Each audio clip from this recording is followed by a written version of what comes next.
Dragon சரி first படம் பார்த்தீங்கன்னா கர்ணன் தப்புனா மரணம் சொல்லிட்டு லவ் டுடே பெரிய சக்ஸஸ் ஆச்சு. சரி பிரதீப் என்ன பண்ண போகிறாப்புல, வேறு ஒன்றும் வாய்ப்பு இல்லை. ஏற்கனவே படம் வந்து டானோட படம் காப்பின்னு சொல்லிட்டு சொல்கிறாங்களே, என்ன பண்ணுறான்னு சொல்லிட்டு பார்க்கலான்னு சொல்லிட்டு வந்தால் மிரட்டியிருக்காங்க படத்தை. வேறு லெவலில் பண்ணியிருக்காங்க. யூத்துக்கு என்னெல்லாம் தேவையோ அதெல்லாம் ஒரு ஃப்ரேம்லேயும் செதுக்கி படத்தில் எங்கேயுமே லேக்கில். ஃபஸ்ட் ஹாஃப் பார்த்தீங்கன்னா ஆவரேஜ், ஆனால் செகண்ட் ஹாஃபு செம்ம மாசு. பெரிய ஹீரோ பண்ண வேண்டிய சப்ஜெக்ட் எடுத்து பண்ணி பிரித்து மேய்ச்சிட்டாப்புல பயங்கரமாக பண்ணியிருக்கானுங்க. அந்த விஜய் சித்து அந்த அர்ஷத் கான் காம்போ வேறு அளவில் இருக்குது. ஒரு டைலாக் எல்லாம் சொல்லுவாங்க, தலைன்னா அது ஒருத்தன் தான், தளபதினா அது ஒருத்தன் தான், அதேமாதிரி டிராகன்னா அது ஒருத்தன் தான் சொல்லிட்டு அந்த ஒரு டைலாக் வரும். தேட்டர் மூமெண்ட்ஸ் செம்மையாக இருக்குது. மியூசிக் கூட வேறு லெவலில் இருக்குது. எஸ்டிஆர் ஒரு பாட்டு படிச்சிருக்காப்புல, ரொம்ப பயங்கரமாக இருக்குது. பட் ஆனால் அந்த வைப்ஸ் வரல. ஆடியோவில் கேட்ட வைப்ஸை வீடியோவில் பண்ணலை. இருந்தாலும் வந்து பார்த்தீங்கன்னா ஏஜிஎஸ் படம்னா ஒரு பிரம்மாண்டம் இருக்குல்ல, அந்த பிரம்மாண்டம் கொஞ்சம் மிஸ்ஸிங்காக இருந்தாலும் படம் வந்து செம்ம வைப்ஸு, சான்ஸே இல்லைங்க. Super duper hit. நான் நினைக்கிறேன் லவ்ட்டோட விட ஹிட்டு இந்த படம். செம்மையாக காமிச்சிருக்காங்க. அந்த அப்பா வந்து சார்ஜ் பண்ணியிருக்காப்புல. அவருக்கு இது வந்து பயங்கரமான மூவி. அந்த அவருடைய டைலாக் தான் வந்து படத்தை வந்து அப்படியே கலரே மாற்றும். அந்தளவுக்கு நல்லா பண்ணியிருக்கல. மிஸ்கின் திட்டாமல் நடிச்சிருக்காப்புல. அவர் திட்டாமல் வந்ததே பெரிய விஷயம். ஆனால் அவர் திட்டுறதுக்குள்ள சான்ஸ் நிறைய இருந்துச்சு. நம்ம திட்டுறதுக்குள்ள சான்ஸ் கிடச்சி அதெல்லாம் செய்யாமல் அடக்கமான ஒரு ப்ரொஃபஸர் நடிச்சிருக்காப்புல. ரொம்ப நல்லாவே பண்ணியிருக்காப்புல. லேக்லாம் கிடையாது, ஆவரேஜ். நான் சொல்லிட்டேன் ஆவரேஜ். ஆனால் லேக் சுத்தமாக கிடையாது. ஏன்னா படத்தில் அந்தளவுக்கு வைப்ஸ் கொடுத்துட்டே இருக்காங்க. கதையை பொறுத்தவரை ஆவரேஜாக இருந்துச்சு. ஆனால் second half full and full every frame motivation. நான் நினச்சிட்டு இருந்தேன் என்னடா மமிதா பைஜோவை போட்டுக்கலாம்னு சொல்லிட்டு. அதை விட சூப்பராக அந்த கரடூரில் போட்டிருக்காங்க. செம்ம பண்ணியிருக்காங்க. அவ்வளோ அழகு. அப்படியே மலையாள ஹீரோனை பார்த்த மாதிரி இருக்குது. செம்ம சூப்பர். அதை விட சொல்லலாம், தமிழ் சினிமாவில் இதுவரை அனுபமா பண்ணாத அந்த கேரக்டரை பண்ணியிருக்காங்க. அனுபமா வந்து வாழ்ந்துருக்காங்கன்னு சொல்ல முடியும். இந்த அளவுக்கு நடிப்பாங்களான்னு நினச்சி கூட பார்க்கல. ஸோ கொடியில் பார்த்ததை விட இதில் ரொம்ப அழகாக இருக்காங்க. அந்த இப்போ ஒரு கொடி வந்து ஒரு 15 வருஷம் ஆச்சு, ஆனால் சூப்பர் பண்ணியிருக்காங்க. ரொம்ப செம்மையாக இருக்குது. எப்படி தான் இந்த கேரக்டர்லாம் சூஸ் பண்ணாங்கன்னு தெரியல. அந்தளவுக்கு ஒரு ஆப்டான கேரக்டர். எல்லாருமே வாழ்ந்துருக்காங்க. மொத்தத்தில் வந்து ஃபேமிலி ஆடியன்ஸ்லேருந்து 2K கிட்ஸ்லேருந்து எல்லாருமே தேட்டருக்கு வர வச்சது வந்து பெரிய ப்ளஸ் பாயிண்ட்டு. அஸ்வந்த் மாரிமுத்து வந்து இந்த படத்துலையும் ஜெயிச்சிட்டார். டிராகன் இந்த படம் பார்த்தீங்கன்னா ஆக்சுவலாக வந்து இந்த ஹீரோ ஃபுல் அண்ட் ஃபுல் பார்க்கும்போது பார்த்தீங்கன்னா தனுஷோட ஜெராக்ஸ் காப்பி வேறு தான் இருக்குது. அதாவது ஆக்சுவலாக தனுஷ் படம் பார்த்த ஃபீலிங் தான் இருக்குது. ஒவ்வொரு எக்ஸ்பிரஷனும் சரி தனுஷ் கொடுக்குற மாதிரியே இருக்குது. ஆக்சுவலாக தனுஷத்தை பார்க்குற மாதிரி தான் இருந்துச்சு. இந்த படம் என்னன்னு பார்த்தீங்கன்னா ஒரு யங்ஸ்டர்ஸ்க்கு, அதாவது ரொம்ப வந்து வெறுத்திட்டு இருப்பாங்க. தமிழ் சினிமா பார்த்தீங்கன்னா ரொம்ப அந்த அளவுக்கு ஒரு நல்ல ஒரு படங்கள்லாம் கொண்டு. இந்த படம் பார்த்தீங்கன்னா செம்ம என்டர்டைன்மெண்ட் பிரதர். உண்மையாக சொல்கிறேன், சில சீன்லாம் பார்த்தீங்கன்னா கண் கலங்கும் வைக்கும், உங்களை கைத்தட்டும் வைக்கும், சிரிக்க வைக்கும்.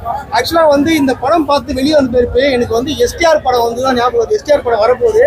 ஸோ அவன் டேரக்ஷன் வந்து எப்படி இருக்க போகுது, தலைவனை எப்போ பார்க்க போகிறேன் ஸ்க்ரீன் அந்த மாதிரி தான் ஒரு உருவாகுச்சு. ஏன்னா அஸ்வத் பார்த்தீங்கன்னா சூப்பராக எடுப்பார். ஃபர்ஸ்ட் படமும் பார்த்துட்டு நல்லா பண்ணியிருப்பாங்க. ஸோ இந்த படமும் நல்லா பண்ணியிருக்காங்க. பாட்டு, மியூசிக் எல்லாமே சூப்பர் பிரதர். ஒரு கேரக்டரும் வந்து சும்மா வந்து தேவையில்லாமல் வந்து வச்சு அதெல்லாம் கிடையாது.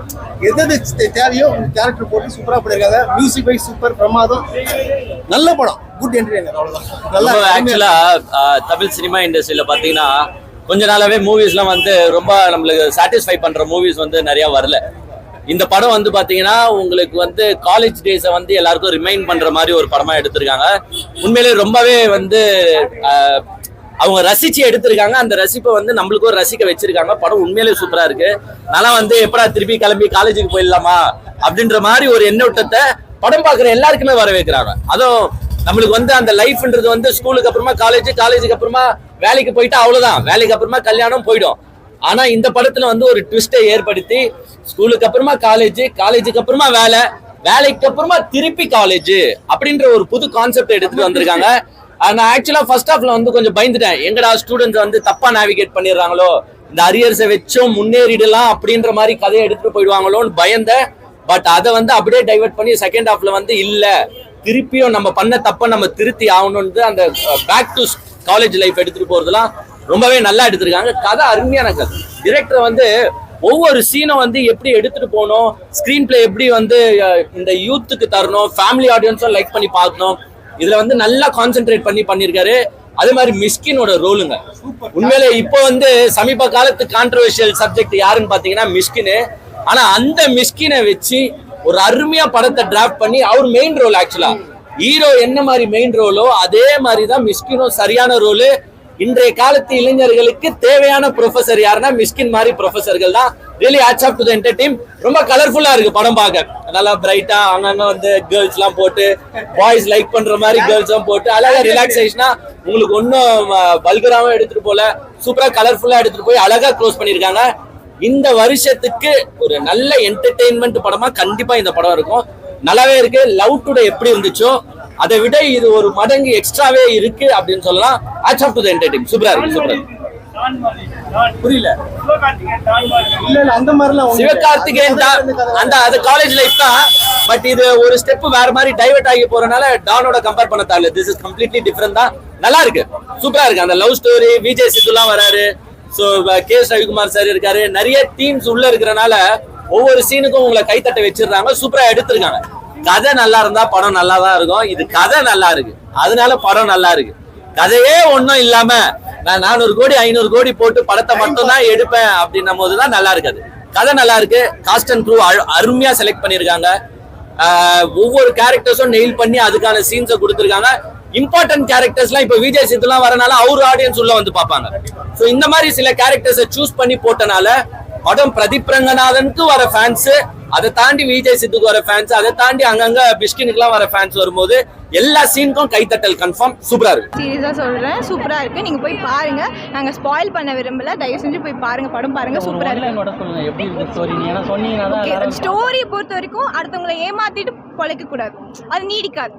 This is the one line story. நீங்க போய் படம் பாருங்க, அவ்வளோ நல்லா இருக்கு. ஆப்வியஸா எல்லாருக்குமே பிடிக்கும். அதாவது இப்போ உள்ள யங்ஸ்டர்ஸ் தவறான பாதைக்கு பேரக்கூடாது அப்படிங்கிற மாதிரி அவங்களுக்கு ஒரு மோட்டிவேஷனல் கொடுக்கக்கூடிய லெவலில் ரொம்ப அழகாக ஸ்க்ரீன் ப்ளே பண்ணியிருக்காங்க படத்தில். சூப்பராக இருக்குது. வழித்துணைய சாங் எனக்கு ரொம்ப பிடிச்சிருந்துச்சு. எஸ்டிஆர் ஒரு சாங் எழுதி பாடியிருக்கிறார், அதுவும் ரொம்ப நல்லா இருக்குது படத்தில். ஃபர்ஸ்ட் ஹாஃபோட செகண்ட் ஹாஃப் ரொம்ப நல்லா இருக்குது. குறிப்பாக நம்ம ஆக்டர் ஜார்ஜ் மரியான் இருக்கார்ல, அவங்க அப்பாவுக்கும் பையனுக்குமான பாண்டிங் கிளைமேக்ஸில் ரொம்ப அழகாக சொல்லியிருக்கிறாங்க. அப்பா நான் உனக்கு இருக்கிறேன், ஏன்னா ஒரு பையன் உடஞ்சிருக்கும் போது அப்பா உனக்கு நான் இருக்கிறேன், நீ மறுபடியும் எந்திரிச்சு ஓடு அப்படிங்கிற ஒரு மோட்டிவேஷனல் கொடுக்குற சீன்லாம் ரொம்ப நல்லா பண்ணியிருக்கிறாங்க. புரியல. கண்டிப்பாக யங்ஸ்டர்ஸ் பார்க்கணும், ஏன்னா இது யங்ஸ்டர்ஸ்க்கான படம் தான். ஒரு யங்ஸ்டர் ஒரு தவறான வழியில் பேரக்கூடாது, குறுக்கு வழியில் வாழ்க்கையில் ஜெயிச்சிடக்கூடாது அப்படிங்கிற ஒரு இது இந்த படத்தில் சொல்ல வராங்க, ஒரு மெசேஜ் சொல்ல வரும்.